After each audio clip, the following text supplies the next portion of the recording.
Hello and welcome to Beyond the Point podcast with me, Ali Christensen. I'm curating the content I wish I had had as a dancer and creating strong, healthy, thriving dancers for the future. Not only am I your host and ex-professional dancer, but I own Align Fitness here in Huntington Beach, California, and I'm the creator of online courses for dancers such as lower body flexibility and turnout for dancers. Today on the podcast, I have Dakota Adan joining me. And let me start out by saying what a joy it was to speak with him. He is such a beautiful soul. And if you are looking for the perfect podcast to chill, to feel inspired by the arts as we have this absence right now happening in most of our lives, and if you're looking for something that's inspirational and bright and painting a picture of a beautiful future, this is it. So let's jump right into it. Enjoy our conversation. Hey, Dakota, welcome to the podcast. Hi. Hi. So happy to have you here today. How are you? Very happy to be here. Very happy to be here with you. Oh, I'm so happy to have you. How are you today? Today's a good day. We are stuck indoors right now as we record this, but we're still doing things and we're still able to connect. It's a much better situation than it would have been had the internet not existed. So not a bad time to be alive or stuck indoors. I've thought about that. What would life be like if we didn't have the internet, if we didn't have access to each other this way? I know. I mean, we feel like it's so simple right now. I know a lot of people, I'm seeing a lot of things going around on the internet, but saying, take this time, get back to yourself, find your passions, find your people. And I'm thinking, what would have happened if we didn't have this access to people? We would have been fine. We totally would have been fine. Yeah. But a lot of puzzles, a lot of, twiddling of thumbs. Maybe, someone would have written the next great American novel. Probably. That's probably what happens during these types of situations, right? Oh, someone's gonna come out with something brilliant by the end of this. I know it. A month of just being able to be on your own. Someone is going to do something absolutely brilliant, and in the meantime, I'm going to have an even bigger collection of plants. So that's yes. So before we came on, you were saying that you are going to start your garden. You thought, what can I do with 30 days? I can grow a garden. I can grow a garden, and that is what I am up to. So if you want any squash, I should have some in a few weeks. Do you think you'll grow squash in a few weeks? I mean, it's already the plant itself is already mostly grown. So okay. I didn't do it from seeds. That would have been I think people can do that. Farmers can do that. But, it's just me. I think it was last year I decided I was going to grow a garden because I wanted all my organic veggies. And I went out and bought all the soil and the supplies, and I don't have a backyard. I went way in. Where were you going to grow it without a backyard? Well, I put it on my patio. Okay. So you got a patio. So I have a patio, but not a backyard. So, I bought the containers for it and the organic soil and all that kind of stuff. And I think I got 4 tomatoes out of it. I got 3 strawberries. Nothing else took. And I spent $300 on a tomato when you average it out, how much money I spent to have this organic garden that didn't work. Gosh. Now I just buy my organic veggies from the store. Thank goodness for specialization and people who are good at what they do. Farmers, keep doing your thing. Yes. Everyone has their calling in life, and I do not need to fit every niche because you do it terribly. So I'm going to stick with this. Yes, you keep doing this, and then we'll just go to the store and get our organic vegetables from someone who is brilliant at that. Pretty much. But I do think that if anyone could find out that they're a natural farmer, it would be you. You have gone through quite an evolution as you've gone through your years. And I would consider you an all-around artist. When I talk to you, when I hear about your background, as we work together, I'm constantly thinking, wow, he just has every artistic bone is in your body, and everything you touch has just this little shine and pearl to it of artism, which I'm not sure is a word, but I just made it up. So tell everyone a little bit about yourself so that they can get a sense of what I'm talking about. Well, thank you for that, first and foremost. You are too kind and too sweet. If you are listening to this and you've never been exposed to me before, my name is Dakota Adan, and I would consider myself an artist as well. I moved to LA at the tender age of 20 years old to be a dancer, and was very fortunate and very blessed to have this crazy wild ride from going from never having danced before in my life at 17 to starting to dance, moving to LA, getting signed in an agency within 2 weeks, and then being able to start auditioning right off the bat. There was a little bit of time in between then and when I booked my first big job where I had to figure out the industry, but eventually I was able to dance for a huge artist. I danced for Brittany Spears for 4 years on and off, doing things in her Vegas residency, dancing on tour.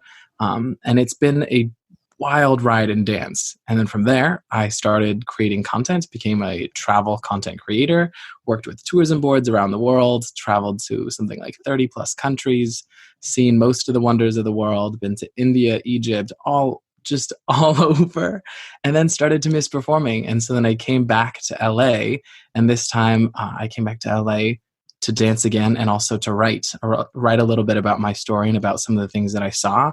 And so between all of my different venues of creativity, I just kind of pulled together this hodgepodge of beauty wherever I can.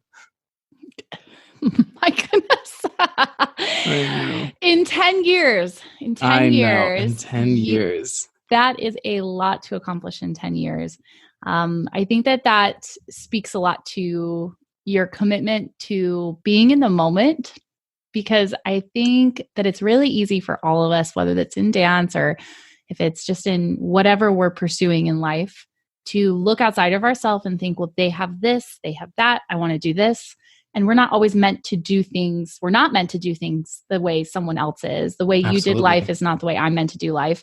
I'm not meant to be a farmer, by the by. So I'm not going to follow that path, even though I would love to have a beautiful organic garden. I know that my path looks different, and it's really easy for dancers to look at, say, your resume right now and say, wow, like, how do I do that? Maybe I should move to LA.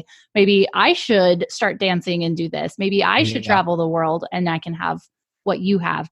What do you say to that? Because I do think you do know you've had a very blessed experience that other artists would love to have, but you are very humble about it, and you just do your journey. You really do. So what do you say when people say, wait, how did you do that? I think the biggest thing is to know that the only constant in life is change. And so how apropos right now. I know. The only constant in life is change. You have to allow yourself to really roll with the punches. I had built up a career path for myself before I even started dancing at 17. I had been doing television broadcasting for years, so studying film and television broadcasting, had scholarships lined up to go to college for film, and then discovered dance at 17. And then at 17 just was like, I have to be doing this for the rest of my life. I don't care what capacity, I just have to be involved with this somehow. And then finding other passions and other things that I wanted to do, and being able to roll with the punches, and then being able to roll with, I think I want to come back and revisit this thing in a whole new light. I think be willing to let yourself be curious and let yourself play. When you start to put your own self in a box of like, this is exactly how the dream is going to look and going to work with the white picket fence and the this and the that, you're going to miss out on some of the grandest and wildest adventures that you're going to have. Some of my dance career has been so odd. Even how I booked Brittany was crazy. I auditioned a year before I actually booked the job, had forgot about the job itself. A year later, got asked to come in for a private audition where there was only 6 of us. And then a week later from that, I had found out that I was going to be having to move to Vegas and find a place. So life just came at me really fast. And if I wasn't willing to just say yes to the moment and just say yes to whatever changes it was bringing me, then I was going to miss it. So as dancers, I feel like we get our heads wrapped around like, this is how it's going to look. I'm going to go to conservatory and then this and then this and this. Open yourself up. There's a whole wild world out there of things that you can do. And maybe it is dance, or maybe it's being a choreographer, or maybe it's being a teacher, or maybe it's just going and designing some new form of dance that no one's even thought of yet. But if you're not open to it, then you're going to miss it. Yeah, absolutely. And what you had as before you were a dancer when you were 17, you said you were in film and in kind of that production side. And I can see that now as I see your work and the content that you're putting out, it absolutely played in. So something that you may have, quote, left behind, you didn't. It's absolutely a tool Nothing and skill. is wasted. Yeah, nothing is wasted. And it's a skill that you now combined with your writing and your dancing and your videography and everything you're putting together that makes you who you are and the content that you're able to put out. So it's absolutely not wasted.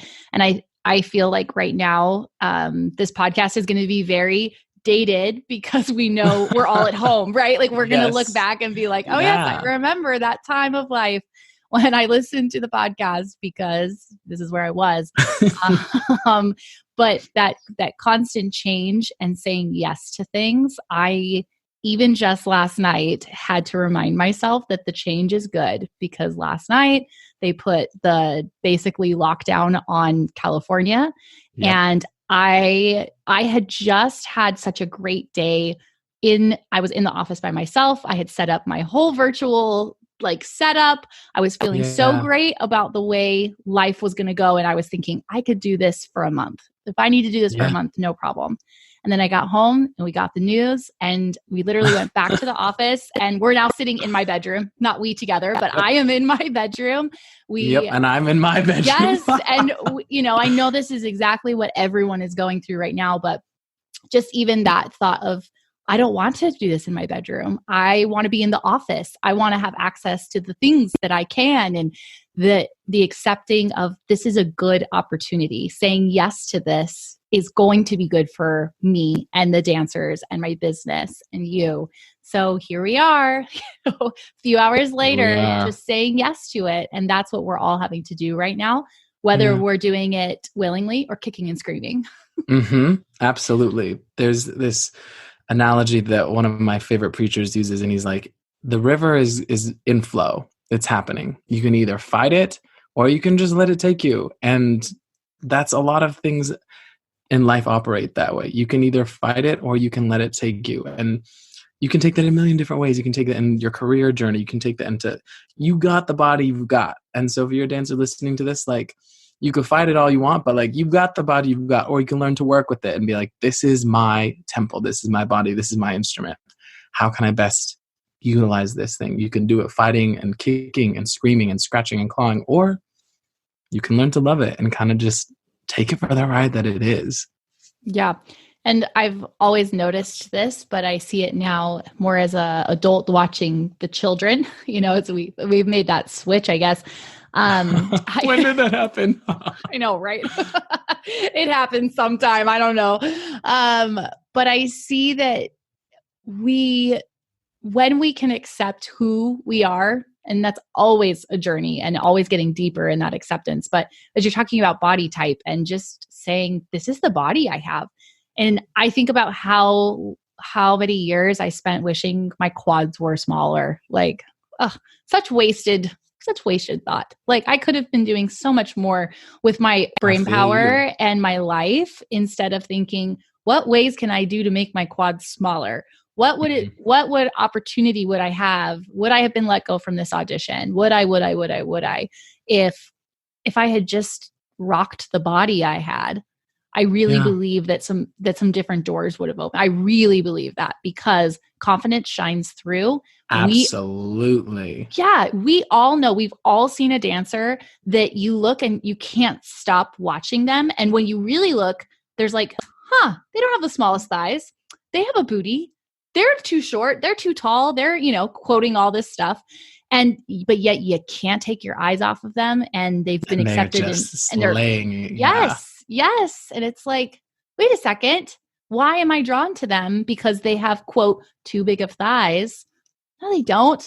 Because dancing is about reaching people on a different level than what we just see with the eye.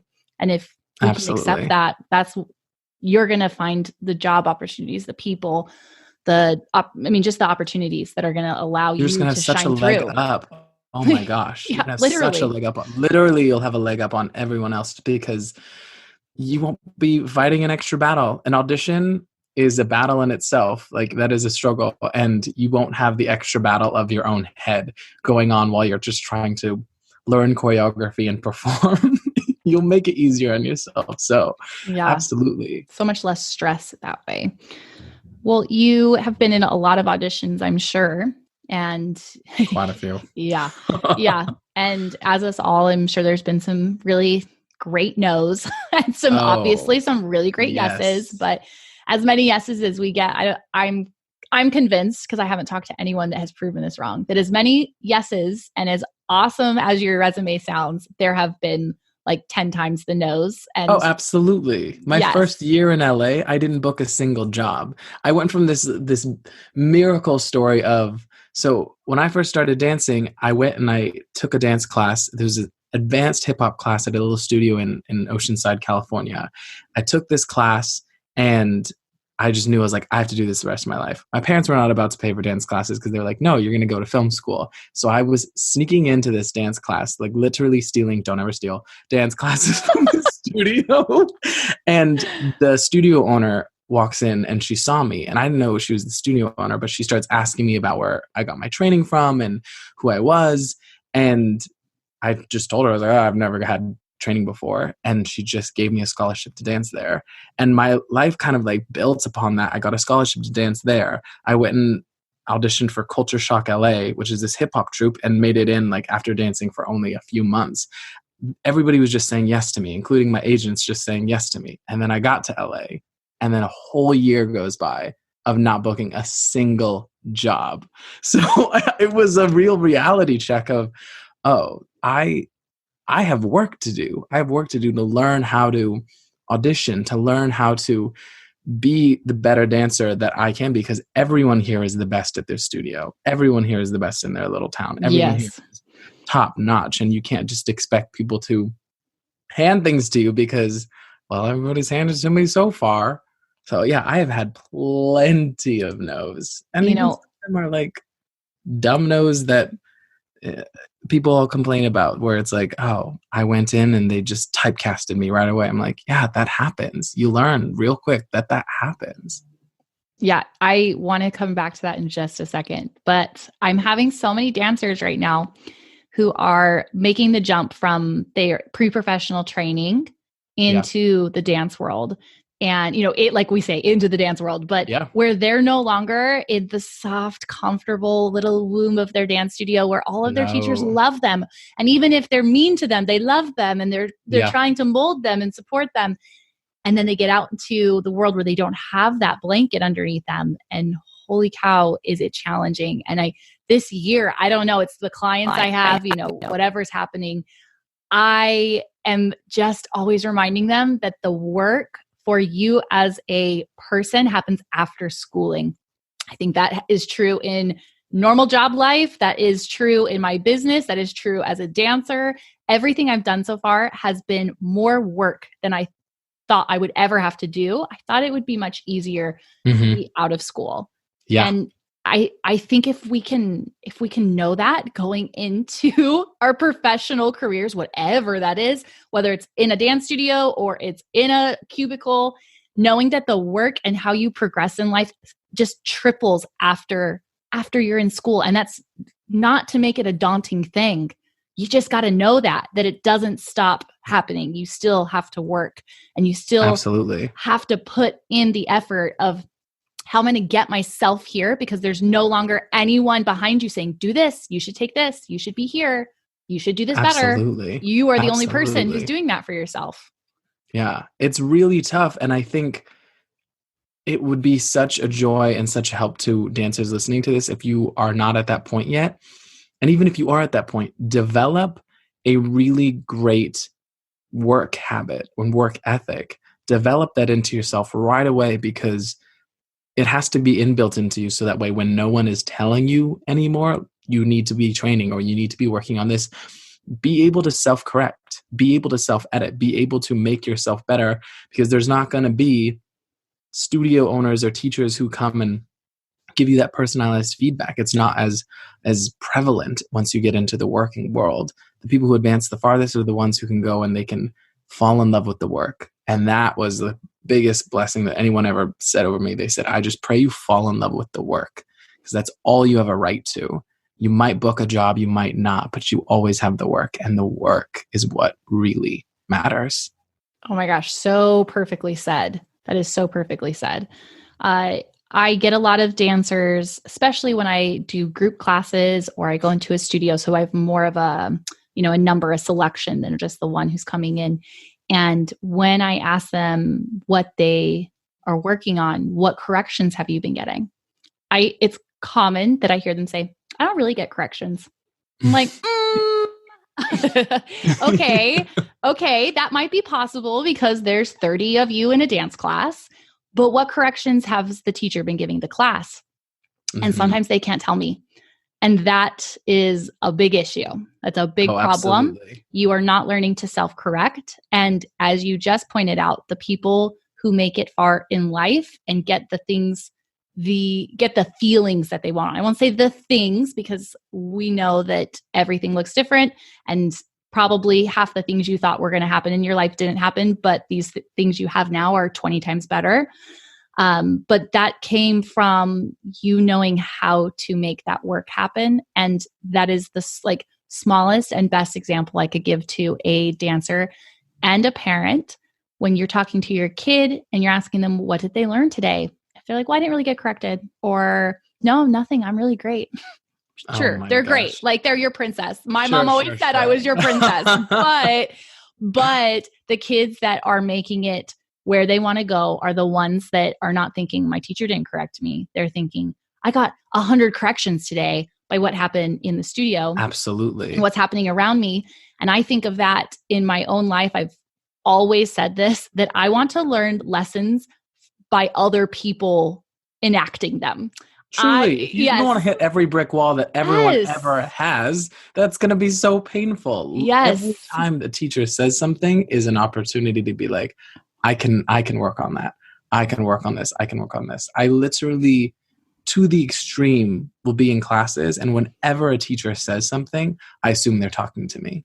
I just assume it. I think that's wonderful to me, and you just grow that way. You absolutely grow that way. If the teacher gives a correction to someone else about a foot, then all of a sudden I'm hyper aware of my feet. If the teacher gives a correction about execution of a movement, I'm hyper aware and toning in and really tuning into what they want that move executed. Like, take every correction like it's for you. It's not just for the class. That is going to exponentially make your dancing so much better. And it's going to make you a better student, a better artist all around.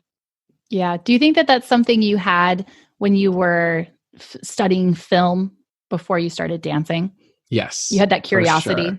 For sure. It was the same thing that I think you just said. I think I looked at the way that systems work and I said, okay, I could either go out and learn and make all the mistakes everybody else has, and that will put me where everyone else is. Or I could pick up on the accumulated knowledge of everyone around me, and by picking up on other people's corrections, by picking up on other people's triumphs, by picking up on all these different things, and I could go and exponentially increase where I'm at. And that goes for any system of work. If I go and I'm the only one who's getting corrections, then I'm the only one getting corrections. But if a whole group of people, if a class is getting corrections, then I get to learn from every single person in the class. And it doesn't matter if you're dancing, it doesn't matter if you're filming, it doesn't matter if you're writing, it doesn't matter what pursuit you're doing. You can learn from other people. You can always be a student. And I'm 28 years old, have had a wonderful career, and am still having a wonderful career, and consider myself such a student. That's why I'm working with you too, is because I really want to improve. I want to get better, and it doesn't stop. That's what I love about the arts. That's what I love about dance, is it is a never-ending ladder. Yes. And I think I think it could be a learned curiosity. There's people who definitely are born with it, but I think I've seen enough people learn how to be extremely curious. And it's like I just imagine, I can see their brains like working, and I feel like they're just like picking up small little objects and they're like moving them around in their finger. And I can just tell they're trying to get every piece of information that could possibly come out of this little nugget, and I can just see and imagine what their brain looks like as they're processing the most random things. And those are the people that have the insight and the foresight to keep moving forward and saying yes to opportunity and creativity and everything that's happening in the world always. I always ask people, aren't you at least curious to see how far you could go? Aren't you at least curious to see what you would look like at full bloom with all cylinders firing? Like, aren't you curious to see what that would be? I mean, most of the dancers listening to this, I mean, you guys all know what I'm talking about. You have the dancer in your head. So, like, when you're in a class and they say, okay, this is what we're going to do, and they may name the combination out verbally, or maybe they go and they demonstrate it, and the dancer in my head can nail it. And then the dancer that is my body goes and gives it a shot, and it doesn't always line up the way that I want to. But the fact that there's a dancer in my head who can nail that, I'm like, oh, that means that there's more to go. That means I have more to give. That means that there are places for me to grow, and that's an exciting prospect. That's enough for me to make me endlessly curious. Is, oh, what would I look like if I was like the dancer in my head? I'm reading this book. Everything is figure outable. I'm loving it. It actually is it's from a businesswoman, but her book, I think, applies to everyone. And I would highly suggest everyone read it. But that's in the title. Everything is figure outable. And that curiosity is something that comes into it. The idea of how do I get to what I see in my brain? I can see this dancer. You can feel what it would feel like to be the feeling, best dancer. Yes. So what do I need to do to get there? And there's a lot of obstacles. There's a lot of things that pop up, and your brain keeps like throwing things in front of you. Like, you're not gonna be able to do that. You're not gonna be able to do that. And society says, your quads are too big, this, that. But everything is figure outable. And when you figure that little pathway out, and you do that for the first time, where you're like, wow, I shouldn't have been able to do that, but I did. Like, society said I shouldn't have been able to do that, but I did. It's a pretty great feeling, and it really just gives me a boost into the next thing and the next thing and the next thing. Yeah, it's a springboard. Everything is just a little springboard. Absolutely. So as you're doing all these auditions, and you're in writing, you are dabbling in film, you said you're doing your voiceovers now, you're really expanding yourself, and lots of opportunities for you to use your dance, but to use all of your creative skill. If you looked back, what would you add in to assist yourself now? Oh, I think it would be actually what we're doing. It would be the work that I do with you. And I'm not just saying that, truly. So if you're listening to this is hashtag not sponsored. She's not paying me to say this. I truly, like, I sought you out because yes, you did. I sought you out because I wanted to work with someone like this. And I wanted to get this level of work, because I think I rode off of, for a long time, and this is a vulnerable moment, but I rode off of for a long time my natural talent. I know that I'm someone who started late in the game and went really far off of natural talent. And then I asked myself that question, well, what would I look like if I wasn't just riding off of talent? If I was really propelling myself off of not just talent, but hard work and technique and skill and craft. And that's what I came back to LA to do. After going and traveling the world and having a great time and enjoying, like, oh, this is amazing. Like, this is how far talent got me. I had to ask a question of, like, okay, well, what would happen if I came back and really worked with craft? And so it would be this. It would be working hard to train my body as an instrument and as a craftsman of this art, and not just riding off of, well, I'm naturally really good at it, and I seem to have made it this far. You know? Yeah, absolutely. I think it's really, really amazing, and a testament to what you're doing and how you look at life, to realize, because we all have things that we're really good at and things that we're not so good at. And we tend to shy away from the things that we aren't good at. It's just really easy. I think it's part of our nature. Like, we don't want to look at the things that are a little bit ugly, right? We don't want to look likes to do things that they're bad at. That's not fun. No, it's not fun. But if you can find the curiosity of, like, could I be good at this? Like, am I okay failing? Yeah, I absolutely am okay failing. Yeah. The only person who cares is me. You know? Yeah. That's truly. So I think that being in the professional dance world, I run into a lot of dancers that they express that they feel very cutthroat. And they don't always use that word to describe themselves, but I've heard that very often about the dance world. I felt it as I was auditioning. There was kind of a coldness to people. Yeah. And it even happened like, so for some people, it turned on the moment they walked into the studio. And then when we walked out, all of a sudden, like the people who wouldn't even smile at me in the audition are like, oh, hi. Like, now they're normal human beings again. It's so weird. Yeah. Yeah, it happens a lot. And I feel like the reason I'm bringing this up is, as you were saying, you're going back and you're learning to train in a different way. Yes. I run into this quite often, and I'm smiling because I understand it and I completely don't understand it all at the same time. I think that dancers can be very selfish in the best sense of the word. Like, it's a single craft. It's not a team sport for the most part. Mm-hmm. Even when you're dancing in the core, you're still very focused on yourself. And I think that this has repercussions, unlike other sports, other athletes that are a little bit more team oriented, because as the team works together, they all rise and they all get better individually and as a team. And I think of your dance studios and your circles of friends, whether that's as pre-professional or in the professional world, that is your team. Those are the people that lift you up, that give you ideas, that are calling you on your stuff and saying, why are you thinking that way? And if you don't do that, you're not going to find people to surround yourself who do that. And you're going to get stuck in a rut, and you're going to stay in the same small groove of a path. And you're not going to realize that there's so much more opportunity by being okay of letting people lift you up, of doing things that other people have done, of sharing what knowledge you have. I think that dancers let themselves get very selfish in the knowledge that they keep to themselves. Oh, totally. I think I was lucky in that my first dance teacher, he was super straight up and super real with me about what LA was like.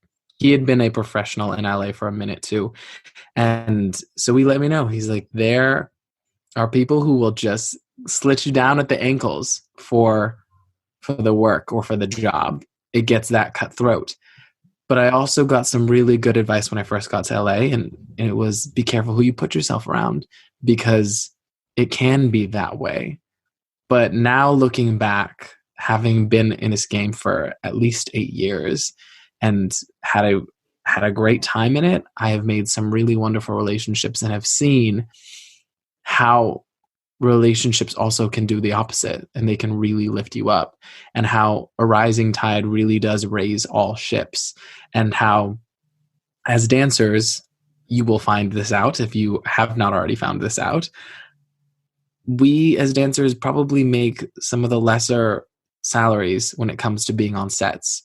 We're not paid as much as actors. We're not paid as much as models, who do often far less. And I've worked on both sides. I've been on jobs where I've been a model and it's been really easy and enjoyable. And I've been on jobs where I am sweating my butt off to go and make a quarter of what that person is making to be on their phone. And so I think part of the reason that happens, the degradation and the quick turnover in LA of dancers, is because there isn't that same community support. And it's got to start somewhere. And it's interesting that right now we're in this time where we have to be self-isolated, and you can see the way that it polarizes people. It makes some people really suspicious of everyone around them, and then it makes other people really want to pull in to their community. And I think if you can be someone who pulls into a community, you will see the community flourish. And I've seen that happen as well, where agents have been like, no, we're not going to send our dancers out for that rate. And then dancers who are like, well, I just want to do it because I want to do it, will go and will work for just pennies to go and do this job and go behind everyone else's back. And it's like, that doesn't help the community at large. And when it comes to training too, it's like resources, whether it's like, this is a great place to train, or this is knowledge on how to keep your body safe. A lot of dancers don't want to share that stuff because they think they're helping the competition. And I don't know if that starts at the studio level, because we go to competitions and we like compete against other dancers. I don't know where it exactly starts, but it has to stop at some point, because the collapse of the community is going to start by the collapse of the individual. And those two are completely and forever entwined. And so by raising up individuals who are strong and who are healthy and who are mentally sound and are community leaders, you raise up the community to be the same thing. The dancers can once again like have a real voice and have long, wonderful careers and can be a healthy place to be. And it doesn't have to be cutthroat, you know? And honestly, it doesn't work that way either. I've been in this industry long enough to know that some of the people that I was nice to years ago have now become people who have hired me on jobs. And they were just people that I was nice to. Like, it wasn't even like I did anything for them. I just was like, oh my gosh, I'm going to be nice to this person, while they were a quote unquote nobody. They were just another dancer in LA. Yeah. Or the competition. Or the competition, or whatever you want to call them. And now I'm like, oh my gosh, this person has hired me on a job because we've had great rapport. So like, kindness goes a long, long way. It really does. And by sharing information, by sharing resources, by just being about a community, you will go so much farther by stepping in to serve and to give rather than stepping in to take, because you can smell it off someone. You can just, oh, I can smell it like a bad perfume. Yep. And you can feel it. Your skin gets kind of tingly and you're like, something's not right. Yeah. I always call that my spidey senses, and they go off left and right sometimes. And my friends kind of make fun of me sometimes because I'm like, I don't get good energy from that. But it's true. And it always ends up being right. It does. Like, you got to trust your gut. You got to trust your gut with that one. I was thinking as you were talking about the rising tides and bringing the community with you. And as I work with, in my small, like 10-mile radius, there's a couple studios that I predominantly see dancers from. And when the dancers started acknowledging that they were all or both coming to me, they started to do their exercises together. And guess what? They got better faster. When they were doing it on their own, it was pretty slow progress. And for them, because the honest truth is they were not motivated to do their stuff on their own. As soon as they finally acknowledged, oh, like Susie is actually, we're doing the same stuff. And like, I know we're competing for the same role, but like, I'll work harder. Maybe that's what it is. They're like, I'll work harder secretly. Whatever. As soon as they joined forces together, I saw that everything started improving faster. And I think that whether they know it or not, they were pulling information off of each other. They were watching each other do it and saying, like, thinking to themselves, oh, like you said, the class correction. Yes. Rib cage in. Am I reaching? Am I doing this? Am I doing that? So they really did rise together, and I still see that happen. But it is very easy for dancers to feel like they want to have the edge or keep something to themselves, not share how a teacher said something that clicked for them. Yeah. I think I hear that a lot, and I'm very much in the training atmosphere of that. Yeah. But I know how it is when you get out into an audition. Like, I remember one time somebody told me, someone was super nice. We were talking before, and she said, I heard that this director really likes someone that has like very expressive eyes. I was like, okay, sounds good. So expressive eyes, guess what, guys? I got the job.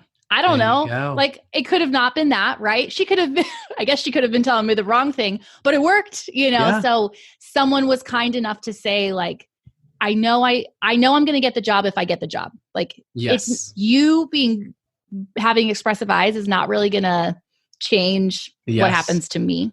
And from being in LA as long as I have, that's what I've realized is everyone gets a slice of the pie.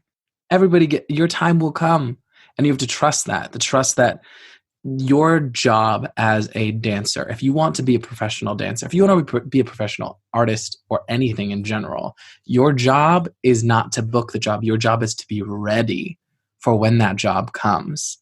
Like, going back to when I booked my biggest job with Brittany, I had been in class. I was taking ballet in the mornings, hip hop in the evenings. I was going to the gym. I was really in the top shape of my life, not knowing this audition was coming.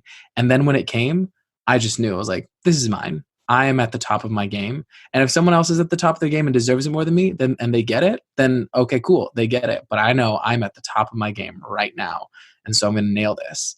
And I remember walking out of that audition, my legs buckled under me because I was so tired. It was an 8-hour long audition, but I knew that I had booked it. I was like, this is mine. I'm going to be shocked if I don't get this. And it'll come. Your time will come. And I understand that if it wasn't that one, that it would have been whatever the next one that has coming. I had a good friend of mine who actually came here from Italy to work with that artist. That was his dream artist.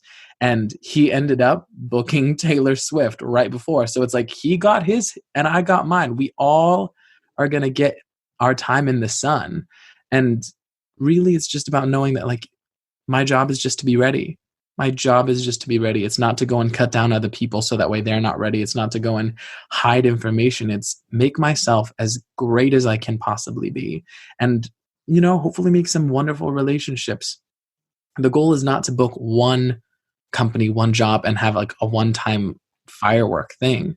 If you want to be in this for the long haul, you have to really understand that this is a lifestyle. It's a career. It's much longer than the next couple months where I'm in class with someone. It's much longer. I have friends that I went to the same studio with that I still see every month. Maybe not this month, but I see every month. I know. I see them every month and we still have dinner together. We could take class together even still. And they're off doing their own things. They're actresses and writers now. And yet we're still working together. I have another friend who I danced with on a company a long time ago, and she just helped get me a job too. Like, these people who are around you are going to be your peers. These people are going to be your allies. They're going to be your network of resources. Help them up, and they will help you up. It's only to your benefit to go and to be someone who raises the community up and elevates the community. You'll have your time. You don't have to worry about that. Just stay in the work and help other people on the way. And then you'll have your time. I promise you, it'll come. Yeah, absolutely. I believe, and I've seen it enough to really believe it, that we, whether we're aware of it or not, want to surround ourselves by people who elevate us, push us, make us greater. So even if we don't acknowledge that, or it's like, no way, like I have all these insecurities, blah, blah, blah, whatever it is, I do think that we want to, whatever it is about us wants to be pushed and grow and be surrounded by that.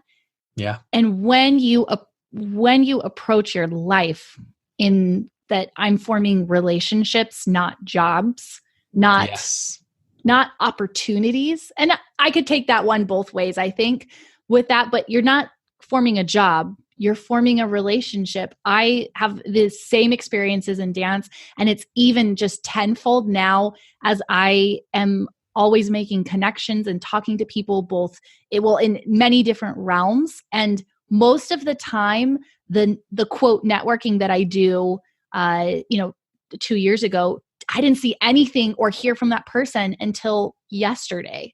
2 years later, someone calls me out of the blue. Allie, I really loved our talk 2 years ago. We had coffee in line and remember, and I'm like, oh my gosh, yes, I remember you. Of course I do. Yeah. And they're like, hey, I have this job. I have this video. Some of the best things that I've done, especially in the last few years for my business, have been from things. I was like, I don't even remember who you are.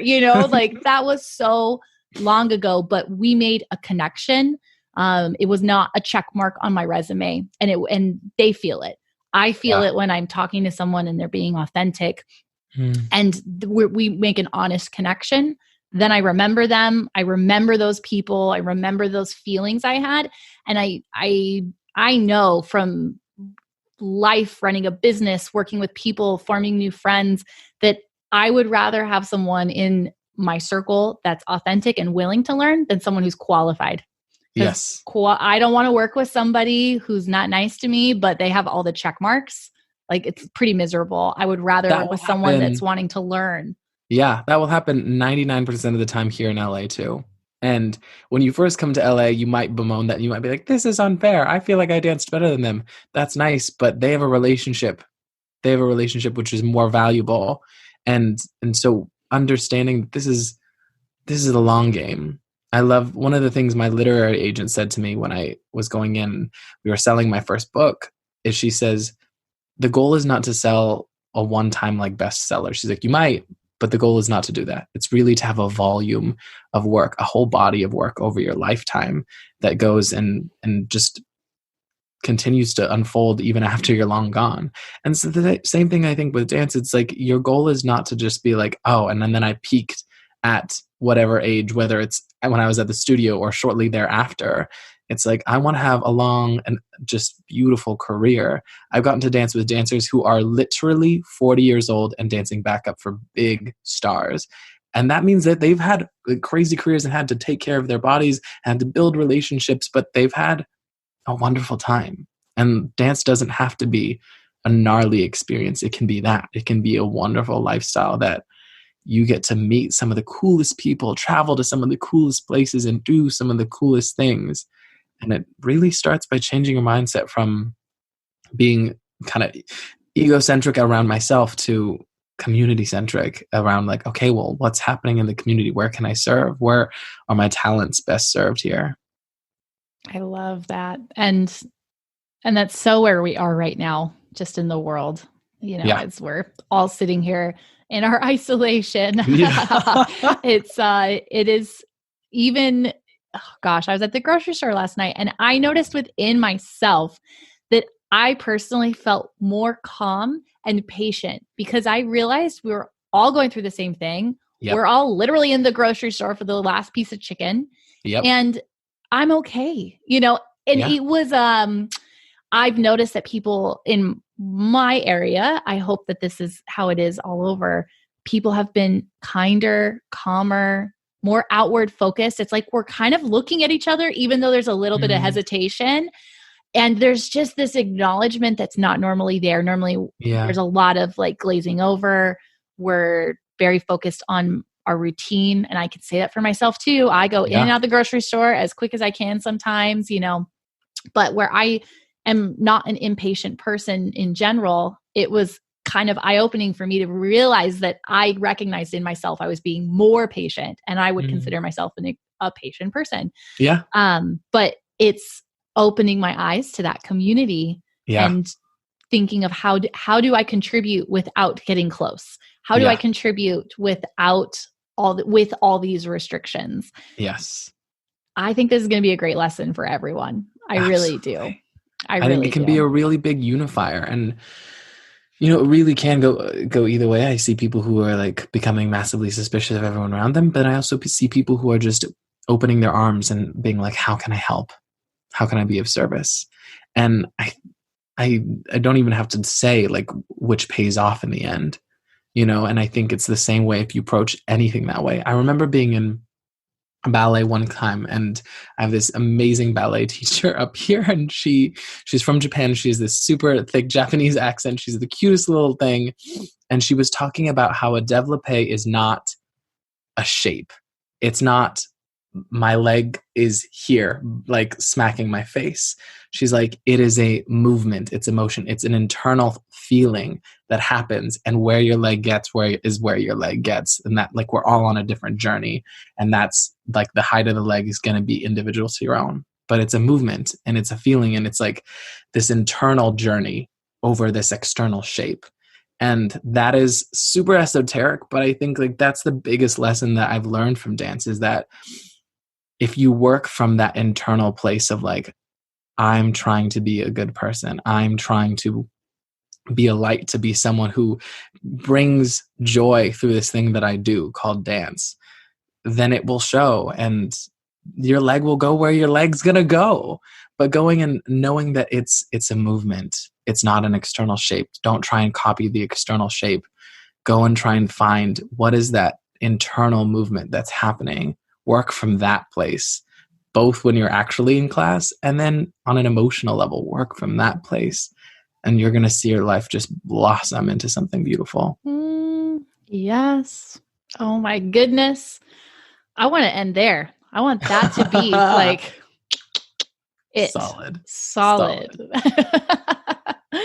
That was fantastic. But Dakota, tell us though where we can find things on you, because I want everyone to start following you on Instagram and listening to the content you put out and reading the content you put out. You're very talented. And I know, So especially in the last couple of weeks, as life has been crazy, I have loved everything you've been putting out. You really are like a calm in the storm, and you're assisting me to see the bigger picture. And so I'd like to share that with the world right now. Where can we find some of your information? You can find me on Instagram at Dakota Adan. So just my first name, Dakota, like the state, and then last name, Adan, like all day, all night. I'm on social, all at Dakota Adan. There's a YouTube channel that I have up that I don't update nearly as much as I should, but my Instagram, you can read a lot of my stuff. My book is dropping later this year, and then while we're in isolation, I'm going to be dropping a prompted journal that I created with one of my good friends. So I have lots of stuff coming out, and if you want to like just DM me and chat about the dance world, feel free to. But if you're listening to this, and again, this is not a paid advertisement, get in class and start training. Get in with Ali and really start falling in love with the work. That is the biggest blessing someone gave to me. And if I could give you one thing as a dancer to go back to, it's fall in love with the work, because that's all you have a right to. We may want a career. We may want those big shows. We may want to work on a company. It could be any number of things, but the one thing that we have as dancers is the work. And if you can come back to that being your first love, then dance will be a blessing for your entire life. So thank you. Thank you so much. That is so true. And thank you for the kind words. It's been so amazing, and I feel blessed to work with you and to have found you. And I love we found each other through Instagram. So another great connection through, thank you, internet. Thank you, internet. But yes, thank you. I'm very grateful for having you in my life and working with you and having you here and getting to share some of your thoughts on the podcast, and really, I feel like your wisdoms. So thank you so much for coming on the podcast. Anytime. I feel like I should just take a big sigh at the end of that. That was so wonderful. Thank you so much, Dakota, for coming on and sharing your insight. And you're so in the moment. And this is exactly what we need right now. And I'm so grateful that our paths crossed at the right time in space and in our lives, and that this came together at this moment for us to share this podcast, because I really think that this is exactly what I needed. And as dancers right now, in the absence of our artistic skill and being in the studio or being in whatever creative setting you're used to, it's so nice to listen to someone be so fully immersed and to share their perspective on this artistic world. So thank you everyone for listening today. I am very honored, as always, to have you sharing part of your life with me. And we're going to be right back here next week. If you want to reach out to Dakota, please look up his stuff on Instagram. It's beautiful. It's inspirational. It's exactly what we want to be seeing right now, especially in the time that we're having in the world. So go check it out. And I will see you all back here next week on Beyond the Point.